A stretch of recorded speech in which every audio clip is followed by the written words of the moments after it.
नमस्कार, जय हिंद साथियों। एक बार फिर से आप सबका बहुत बहुत स्वागत है। अमीन के कोर्स में आपका बहुत बहुत स्वागत है। आज 5वां दिन का वीडियो है। 4 वीडियो मैं अपलोड कर चुका हूं। अगर उन चारों को आपने नहीं देखा है तो इस वीडियो के डिस्क्रिप्शन में लिंक है, आप वहां से क्योंकि देखने के बाद इसको देखेंगे तो ज़्यादा समझ में क्योंकि मैं स्टेप बाय स्टेप पढ़ा रहा हूँ। आज जो मैं आप लोगों को बताऊंगा वो क्या है, 3 भुजा या मेड़ वाले खेत का रकबा निकालना। इसका मतलब 4 भुजा वाले हो गए, लेकिन 4 भुजा वाले खेत बहुत प्रकार के होते हैं। अभी केवल वर्ग और आयत का हम बताए हैं, वो भी पूरा नहीं। अभी ये 3 भुजा वाले बताना जरूरी है क्योंकि 4 भुजा वाले में भी इसकी आवश्यकता पड़ेगी, इसलिए इसको समझ लीजिए, तब उसके बाद आगे आप चलिए। तो 3 भुजा वाले खेत का क्षेत्रफल यानी कि जाहिर सी बात है त्रिभुज की बात होगी। तो पहले हम जान लेते हैं कि त्रिभुज कितने प्रकार के बनते हैं, यानी कि खेत भी कितने प्रकार के होंगे। एक तो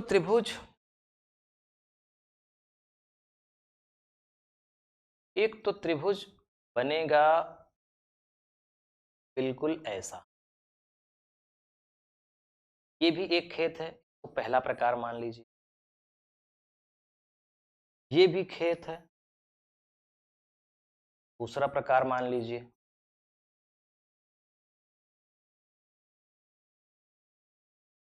ये भी खेत है, चौथा प्रकार मान लीजिए।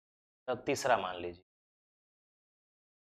3 ही प्रकार के त्रिभुज बनेंगे, खेत बनेंगे। देखने में तीनों एक जैसे हैं, लेकिन तीनों अलग अलग हैं। दरअसल यहाँ पर तो एकदम ये सीधी रेखा है, यहाँ 90 डिग्री का कोण है। इस त्रिभुज को गणित की भाषा में बोलते हैं समकोण त्रिभुज। समकोण त्रिभुज, समकोण त्रिभुज। इसमें जो तीनों भुजाएं हैं वो बराबर हैं और सारे कोण 60-60 डिग्री के हैं। 60-60-60 तीनों भुजाएं बराबर हैं, तो इसको बोलेंगे समबाहु त्रिभुज।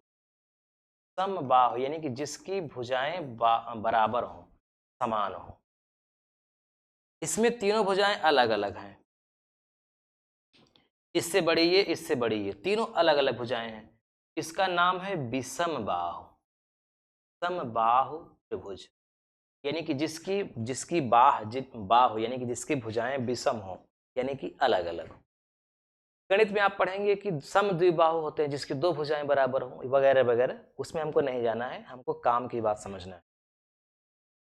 बेसिकली हमारे सामने 2 प्रकार के त्रिभुज बनेंगे, एक बनेगा समकोण त्रिभुज और एक इनमें से कोई एक बनेगा। मैं आपको जो फार्मूला बताऊंगा उस फार्मूले से त्रिभुज कैसा भी हो, चाहे ऐसा हो, चाहे ऐसा हो, चाहे ऐसा हो, सबका आप क्षेत्रफल निकाल लेंगे। लेकिन अगर त्रिभुज ऐसा है, ये वाला है, तो इसका क्षेत्रफल निकालना थोड़ा और आसान हो जाता है। इसलिए क्योंकि आसान है, इसलिए इसका हम क्षेत्रफल निकालना आपको बताएंगे। तो चलिए शुरुआत करते हैं।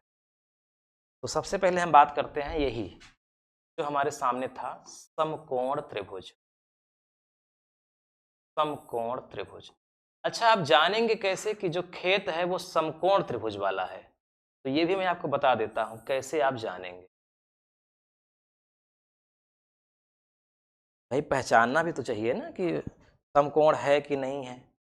पता चला हम समकोण वाला फार्मूला भी लगा दें और वो समकोण निकले भी ना, तो कैसे जानेंगे? पहले ग्राफ से बना देते हैं आपको समझाने के लिए।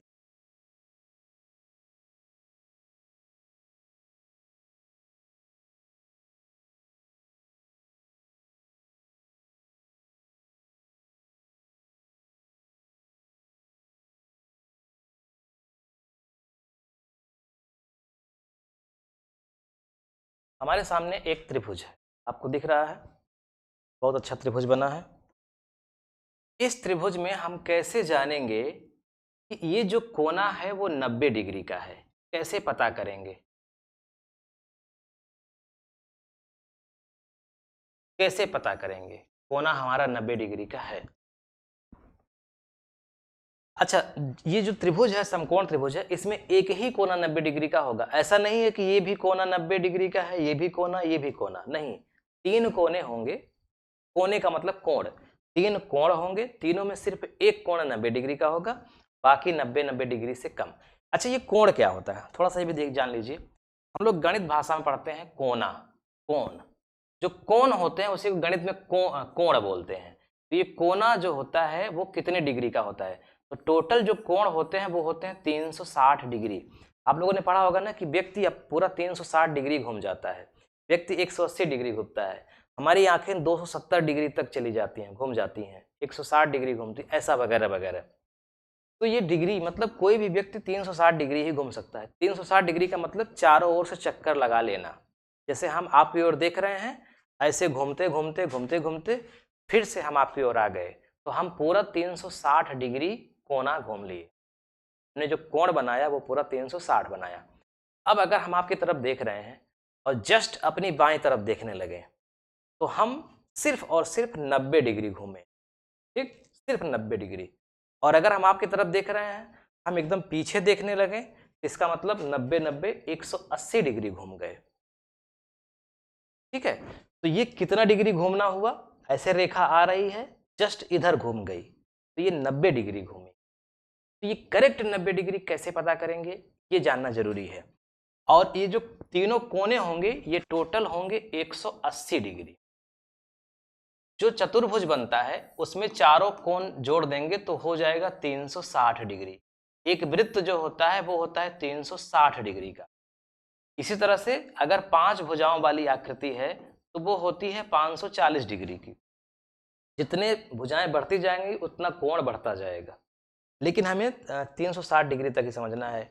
एक वृत्त या आयत और एक गोला 360 डिग्री का होता है, लेकिन जिसमें 3 ही कोने हों जिस आकृति में, उसमें टोटल 180 डिग्री होता है। अगर ये 90 डिग्री का कोण है तो ये दोनों मिला के 90 होंगे, यानी कि अगर ये 60 है तो ये 30 होगा, अगर ये 40 है तो ये 50 होगा, ये अगर 70 है तो ये 20 होगा। यानी इन दोनों को जोड़कर 90 प्लस 90 टोटल 180। ठीक, तो कहने का मतलब कि त्रिभुज में सिर्फ एक ही कोना जो है वो 90 डिग्री का होगा। और हम कैसे पता करेंगे कि वो कोना 90 डिग्री का है? बहुत गहरी बात आप समझने जा रहे हैं, समझिए अच्छे से।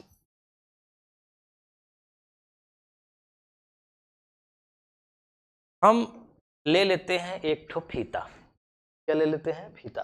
है नहीं है, एक फीता, ये दिख रहा है आपको? इस फीते से हम क्या करेंगे? नापेंगे। इसको नापेंगे, इसको नापिए, फिर इसको नापिए। तो मैं इसको नापूंगा, मैं आपको दिखा ही देता हूँ, एकदम प्रैक्टिकली करके आपको दिखा देता हूँ। हमने नापा यहाँ से, मैं इसको छूंगा तो इसमें टच हो जा रहा है, तो हमको यहाँ नापना है 4। कितना नापना है? 4। तो मान लीजिए यहाँ आ गया या यहाँ आ गया 4 फीट। ये अगर फीट में है तो आप फीट से नापिए, 4 फीट। इधर आप नाप लीजिए 3 फीट। एक्चुअली 3 फीट बहुत ज़्यादा हो जाएगा, मैं आपको एक प्रतीक के रूप में दिखा रहा था। मान लीजिए 4 फीट हमने नापा तो आया यहाँ, फिर इधर हमने नापा 3 फीट तो आया यहाँ, सपोज।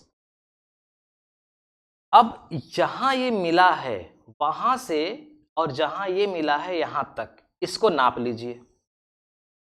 अगर ये 5 फीट आ गया तो समझ जाओ कि ये कोना 90 डिग्री का है। मैं क्या बताया आपको कि हम कैसे जानेंगे कि कोई कोना 90 डिग्री का है कि नहीं? कैसे जानेंगे? तो आप इंची टेप ले लीजिए, इधर नापिए 4 फीट, इधर नापिए 3 फीट। इसमें हमने बताया है कि ऊपर नापिए 4, इधर नापिए 3, तो कोई दिक्कत नहीं है। चाहे आप 4 इसको नाप दीजिए, चाहे आप 4 इसको नाप दीजिए। अगर आप 4 इसको नापेंगे तो इसको 3 नापिए, इसको 4 नापे हैं तो इसको 3 नापिए। मतलब इन दोनों में एक को 3 करना है, एक को 4 करना है, किसी को भी। और जहां ये मिलेंगे, 4 जहां जाएगा, जहां 3 जाएगा, उनको भी तिरछा नापिए। अगर तिरछा ये 5 फीट आ गया करेक्ट, यानी ये भुजा 3, ये 4 और ये 5, ऐसा अगर बन गया तो समझ जाना कि ये कोना 90 डिग्री का है। अगर आप घर भी बनवा रहे हैं ना तो 90 डिग्री का कोना पता करना है तो ऐसे ही करिएगा, 4 नापिए, 3 नापिए, मिला दीजिए तिरछा। अगर मान लीजिए आपने इधर 3 नापा, इधर 4 नापा, ये देखिए आपने इधर 3 नापा, इधर आपने 4 नापा, फिर आपने इसको जब नापा तो ये आ गया 6 फीट। तो इसका मतलब हुआ कि ये जो कोना है वो 90 डिग्री से ज्यादा है, ज्यादा फैला हुआ है, अन्यथा 5 आता।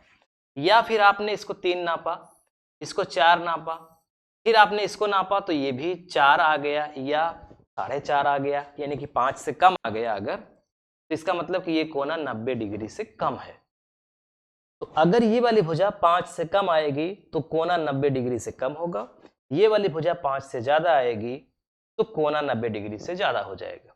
तो ऐसी स्थिति में हमको क्या करना है, अगर घर बना रहे हैं तो इसको हम थोड़ा इस भुजा को और ऊपर करेंगे, अगर अगर कम आ रहा है तो थोड़ा और फैलाएंगे, ऐसे ही होगा।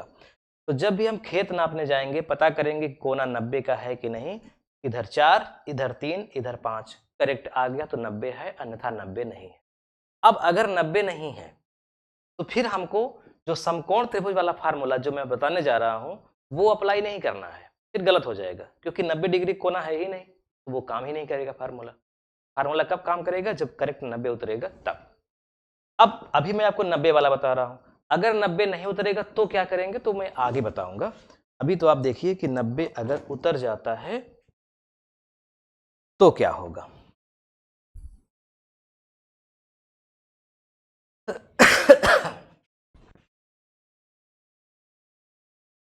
ये एक त्रिभुज बन गया,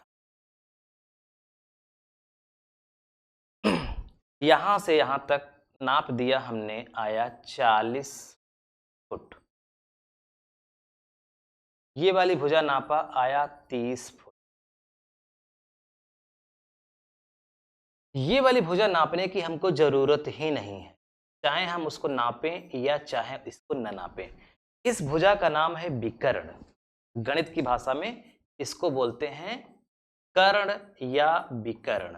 विकर्ण कहिए, इसका नाम है लंब गणित की भाषा में, और इसका नाम है आधार, या आप लोग अपनी भाषा में बोलिए ये है चौड़ाई, ये है लंबाई और ये है विकर्ण, कुछ भी यूज कर सकते हैं।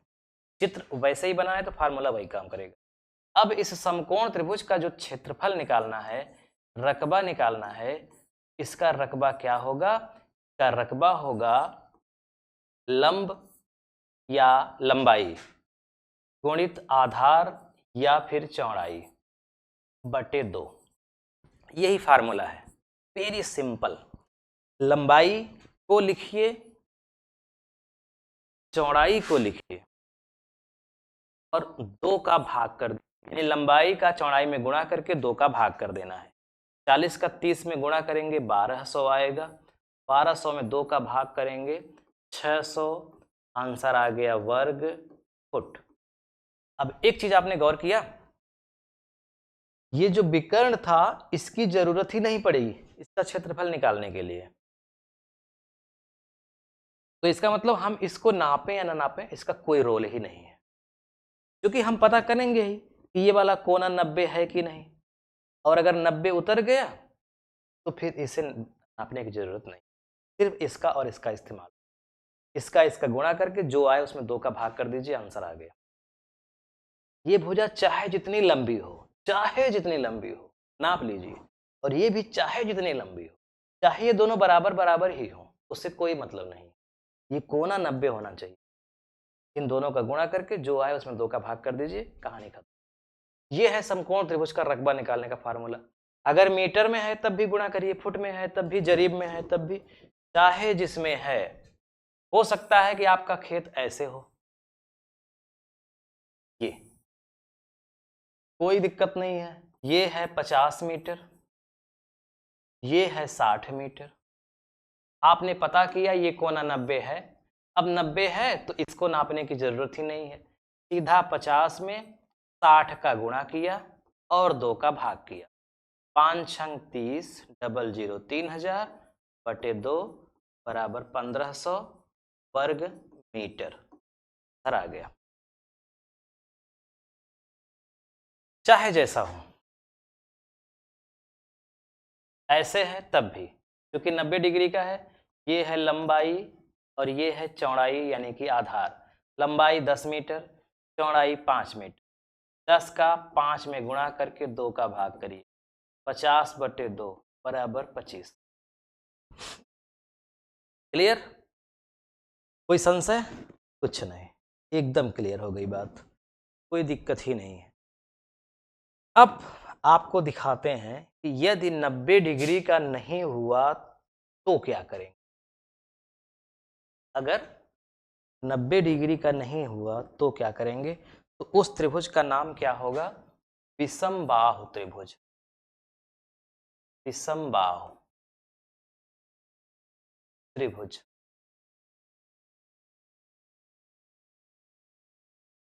विषमबाहु त्रिभुज में क्या होगा? तीनों भुजाएं अलग अलग नाप की होंगी। अगर अलग अलग नाप की नहीं है तो भी ये विषमबाहु त्रिभुज सब त्रिभुजों में काम करेगा। इसका फार्मूला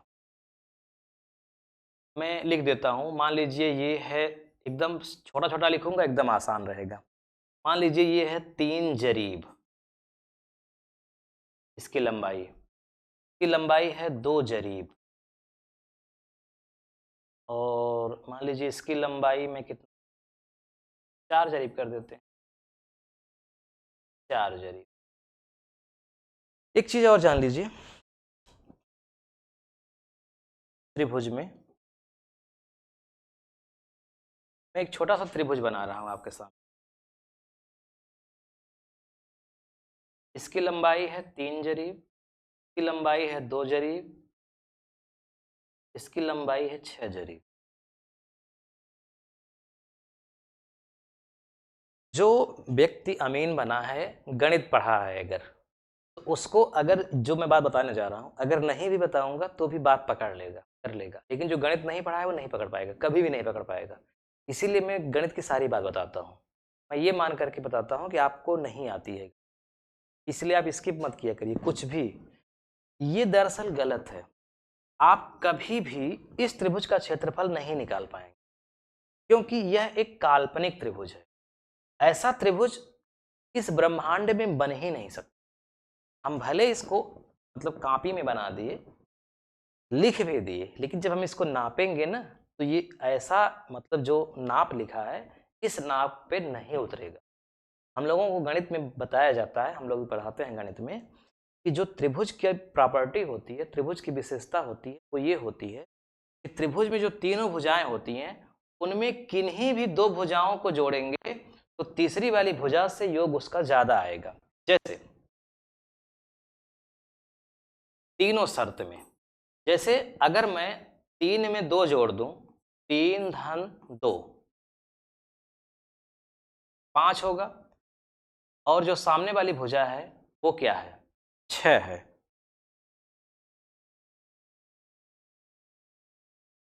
त्रिभुज का नियम ये है कि हम जो 2 भुजाएं होती हैं, 2 छोटी भुजाएं होती हैं या कैसी भी भुजाएं हो, 2 भुजाओं को जोड़ देंगे अगर, तो जो उनका योग होगा वो बची हुई तीसरी भुजा से हमेशा ज्यादा होगा। अगर ज्यादा हो रहा है तभी वो त्रिभुज है, अन्यथा वो त्रिभुज काल्पनिक है। जैसे ये त्रिभुज काल्पनिक है क्योंकि हमने इन दोनों भुजाओं को जोड़ा तो 5 आया, और जो तीसरी वाली भुजा है उससे ज्यादा 5 नहीं हुआ बल्कि कम है, इसलिए ये काल्पनिक है। अब देखिए 6 3 भले 9 होता है, 6 धन 3 9 होता है, 2 से ज्यादा है, यहाँ तो मान रहा है बात। 6 और 2 को जोड़ दीजिए, 8, 3 से ज्यादा है बिल्कुल। लेकिन यहाँ पर तो गलत हो गया ना, कि 3 में 2 जोड़ने पे 5 ही होता है जबकि ये 6 है। तीनों जगह ये वाला चिन्ह लगना चाहिए। जैसे इसमें देखिए, अगर 3 में 2 जोड़ेंगे तो क्या होगा? 5 होगा, 4 से ज्यादा। 4 में 3 जोड़ेंगे क्या होगा? 7, 2 से ज्यादा। 4 में 2 जोड़ेंगे क्या होगा? 6, 3 से ज्यादा। यानी किन्हीं भी 2 भुजाओं को जब जोड़ देंगे तो जोड़ का यानी कि जो योग आएगा वो बची हुई तीसरी भुजा से ज्यादा आएगा, तब वो त्रिभुज सही है, अन्यथा गलत है। इसमें 3 में 2 जोड़ा 5 हुआ, जो बची हुई भुजा 6 है उससे उसका योग कम आ रहा है, इसलिए ये त्रिभुज बन ही नहीं सकता कभी। ये काल्पनिक त्रिभुज। जब भी आप नाप करने जाइएगा, नापिएगा या कोई बता देगा कि भैया मैंने नाप के रखा है, त्रिभुजाकार खेत है, देख लीजिए ऐसा है, इसका रकबा निकाल दीजिए, तो आप पहले चेक करिएगा कि सही नापा गया है कि नहीं। कहीं ऐसा तो नहीं हो गया कि दो भुजाओं का योग तीसरी भुजा से भी कम है, अगर कम है तो वो त्रिभुज नहीं है। ठीक, बस ऐसे ही मेरे दिमाग में आ गया, आपको समझा दिया, बहुत इंपॉर्टेंट बात थी। अब लौटते हैं अपने कॉन्सेप्ट पे जो आपको समझा रहे थे। विषम का क्षेत्रफल कैसे निकालेंगे।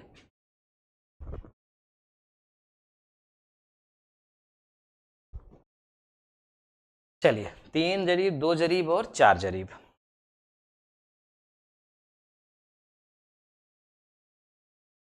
थोड़ा इसको छोटा कर दे।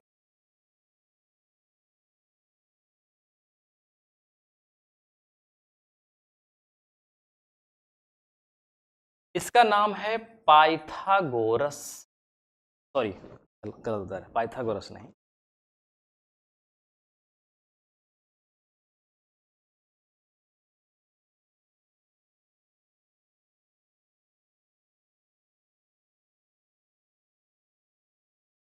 बोलते हैं इसको हीरोन्स का फार्मूला। हीरोन्स का फार्मूला या सूत्र, जो हमने अभी पाइथागोरस लिख दिया था ना, वो पाइथागोरस क्या है, वो जो हम आपको बता रहे थे कि समकोण त्रिभुज होता है ना, उसकी लंबाई चौड़ाई विकर्ण, तो पाइथागोरस प्रमेय में यही होता है कि विकर्ण कैसे निकाला जाता है, उसके लंब का वर्ग आधार के वर्ग का बराबर होता है। ये सब वो आपके काम का है नहीं बहुत, इसलिए हमने नहीं बताया। जो आपके काम का है वही बताते हैं। हीरोन्स का फार्मूला, इससे क्या होता है कि त्रिभुज कैसा भी हो, चाहे वो समकोण हो, चाहे विषम कोण हो, चाहे जैसा हो, उसका फार्मूला मतलब क्षेत्रफल निकल जाता है इस फार्मूले से। तो ये जो त्रिभुज है, इसका इस फार्मूले से हम क्षेत्रफल निकालेंगे। तो ये फार्मूला क्या कहता है, इस फार्मूले में होता ये है कि पहले जो त्रिभुज है उसकी तीनों भुजाओं को जोड़ करके आधा किया जाता है, उसको बोलते हैं यस। यस का मतलब अर्ध परिमाप। अर्ध परिमाप, परिमाप का मतलब होता है चारों या तीनों भुजाओं का योग। जैसे आपसे कहा जाए कि इसका परिमाप क्या होगा, तो 3 धन 2 धन 4, 3 2 5 4 9, इसका परिमाप होगा 9। तो 3 धन 2 धन 4, ये क्या हो गया, 3 2 5 4, 3 2 5 4 9, 9 हो गया। 9 का आधा कर दीजिए, कितना होगा, 4.5, 4.5। इसका अर्ध परिमाप होगा 4.5, अर्ध परिमाप 4.5 होगा। और परिमाप क्या होगा, 9। परि मतलब बाहर, माप मतलब माप। तो किसी भी जो कोई भी चित्र बना हो उसकी सभी भुजाओं को जब हम जोड़ देंगे तो वो होगा परिमाप। मैं जो आपको समझाना चाह रहा हूं वो इसका क्षेत्रफल समझाना चाह रहा हूं, लेकिन ये आ गया पॉइंट में। पॉइंट में थोड़ा सा कठिन हो जाएगा, पॉइंट में आपको आगे बताऊंगा। तो मैं कोशिश करूं कि ये पॉइंट में न आए ताकि मैं आपको अच्छे से समझा पाऊं। तो इसमें से कोई भुजा हम बदल देते हैं, तो इसको बदल देते हैं।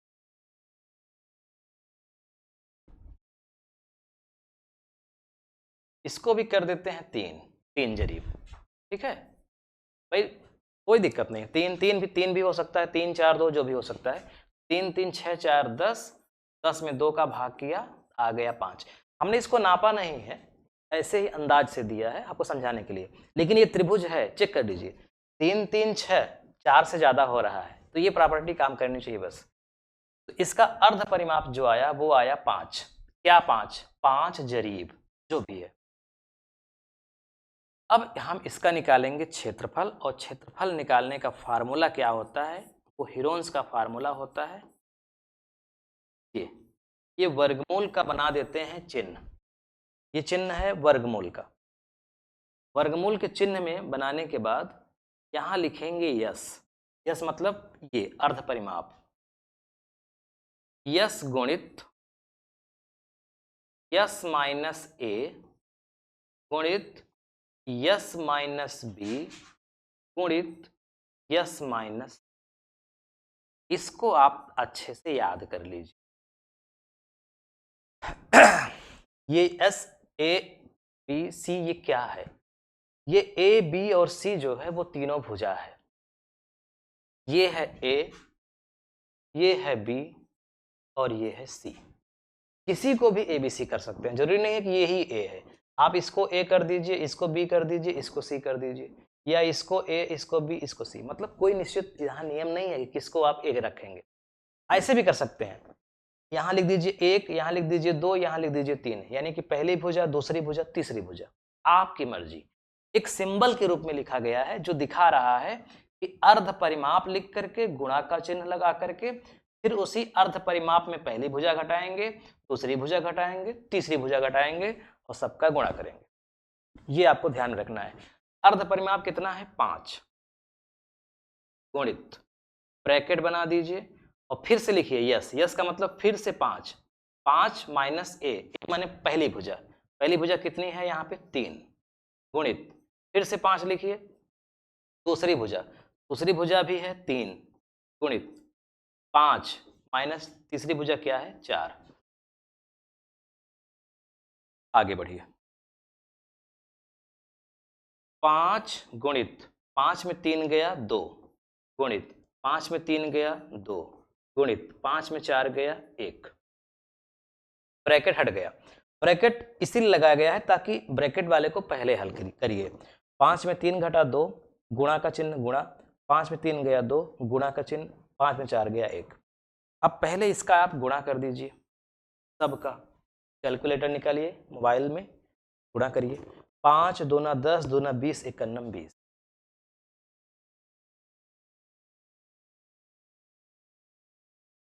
अभी आंसर आया नहीं है, 20 आ गया। ये 20 कहाँ है? रूट के अंदर है, यानी वर्गमूल के अंदर है। तो वर्गमूल के अंदर होने का मतलब होता है कि हम उसका वर्गमूल निकालें। अब अगर आप मोबाइल लेंगे या कैलकुलेटर लेंगे तो उसमें एक वर्गमूल का चिन्ह होता है। ठीक, वर्गमूल का चिन्ह होता है। अब आपको नहीं दिख रहा होगा, ऐसे बना होगा ना, ये वाला जो चिन्ह है ना, ये वर्गमूल का चिन्ह है, इसे बना होगा। आप उसको टच करिए और उसको टच करने के बाद जो इसके अंदर है उसको लिख दीजिए। क्या इसके अंदर है? 20। डायरेक्ट आंसर आ जाएगा 4.47। क्या आ गया? 4.47। क्या है? वर्ग जरीब।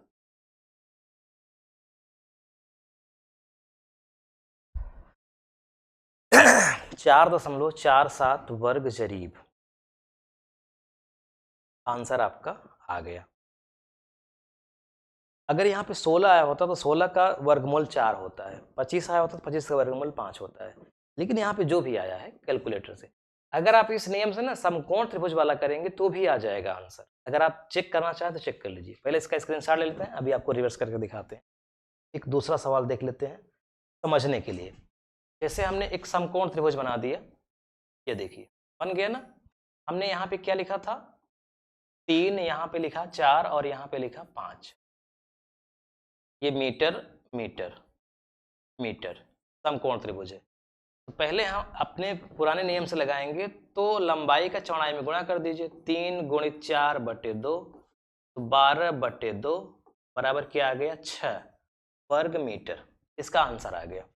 अब पाइथागोरस प्रमेय से लगाएंगे तो क्या करेंगे?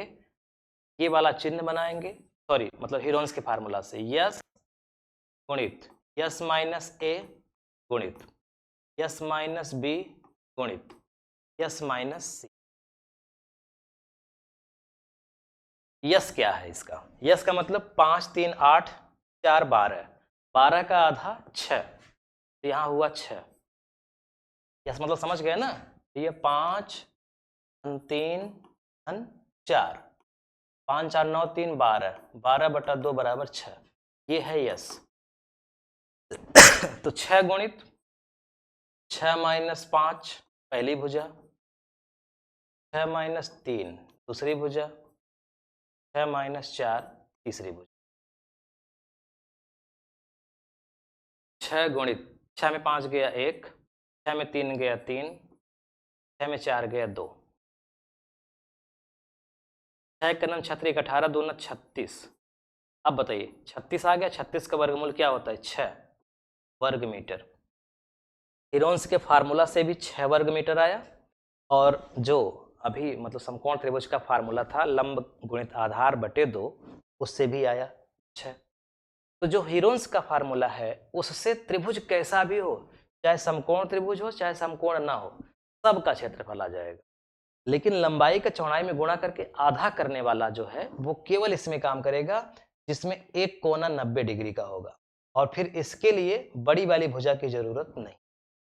तो यहां पर जो हमने सवाल लगाई ये वाली हीरोन्स का फार्मूला से, का मतलब वो बिल्कुल सही है, क्योंकि अभी हमने चेक किया दोनों में करेक्ट आया।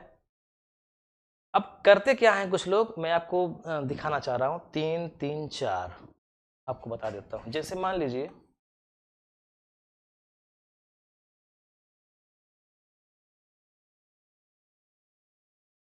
3 3 4, कुछ लोग क्या करते हैं कि उनको हीरोन्स का फार्मूला नहीं पता है और वो मतलब उनको कठिन लगता है, नहीं सीख पा रहे हैं, तो उनको एक जुगाड़ बताया जाता है। जुगाड़ क्या बताया जाता है? जुगाड़ ये बताया जाता है क्या ऐसा करिए आप कि जो ये वाली भुजा है ना, वो क्या काम करिए कि ये वाला जो कोना है उसके ठीक सामने नाप लीजिए। मतलब इस कोने से सीधा लाइए, इस पर कहीं भी 90 डिग्री का कोण बनना चाहिए, यानी कि एकदम सीधा हो, इस रेखा से इस रेखा की लंबाई एकदम सीधी हो, और फिर आप इसको नाप लीजिए। यानी यहां से यहां तक नाप लीजिए। मान लीजिए आ गया 2.5, ये कुछ भी आ गया, जाहिर सी बात है इससे तो कम ही आएगा, नाप लीजिए। फिर अब इस रेखा का काम खत्म हो गया, इस रेखा का काम खत्म हो गया, अब इसका और इसका गुणा कर दीजिए, और गुणा करके आधा कर दीजिए। 4 गुणित 2.5 बटे 2, 2 से 2 कैंसिल हो गया, 2 पंचे 10, 2 दूनी 4 1 5, लगभग 5 आया। अब चूंकि मैंने नापा नहीं है, मैं अंदाज से लिख दिया, इसलिए ये 5 आया लमसम, वरना कम आता। ये टेक्निक अपनाई जाती है, ये टेक्निक कारगर भी है, खूब कारगर है। यदि यहां से एकदम सीधी रेखा ये आ गई, दोनों तरफ 90 डिग्री का कोण बन गया, अगर 90 कैसे बनेगा, 3 नापिए 4 नापिए 5, 3 नापिए 4 नापिए 5, दोनों अगर एग्जैक्ट उतर रहा है तो इसका मतलब ये वाली रेखा एकदम सही है। तो आप इसको नाप लीजिए पूरा, इसको नाप लीजिए, और इन दोनों का गुणा करके आधा कर दीजिए, त्रिभुज कैसा भी है उसका क्षेत्रफल आ जाएगा। यही सिखाया जाता है फील्ड में। लेकिन समस्या यहाँ पे यही होती है कि एकदम एग्जैक्ट 90 नप नहीं पाता ये, इसीलिए जो क्षेत्रफल होता है वो वास्तविक क्षेत्रफल से कम ज़्यादा हो जाता है। लेकिन हीरोन्स के फार्मूला में नापना अपना है ये नहीं है, तीनों भुजा नापिए और फार्मूले में बैठा दीजिए, आ गया। तो आप हीरोन्स का फार्मूला सीखिए, इसके चक्कर में मत पड़िए। ये सही भी हो सकता है, सही नहीं भी हो सकता, ये डिपेंड करता है कि आपने 90 डिग्री का कोण सही से बनाया है कि नहीं। ठीक, चलिए आज यहीं पर रोकते हैं, बहुत लंबा वीडियो हो गया। वीडियो देखने के लिए आपका बहुत बहुत धन्यवाद। और अभी त्रिभुज खत्म नहीं हुआ है, अभी त्रिभुज में बहुत कुछ बातें हैं टेक्निकली जो मैं आपको बताऊंगा। बस आज रोक देते हैं क्योंकि वीडियो बहुत लंबा हो रहा है। वीडियो कैसा लगा कमेंट करके आप बताइएगा। मिलते हैं नेक्स्ट वीडियो में, तब तक के लिए नमस्कार।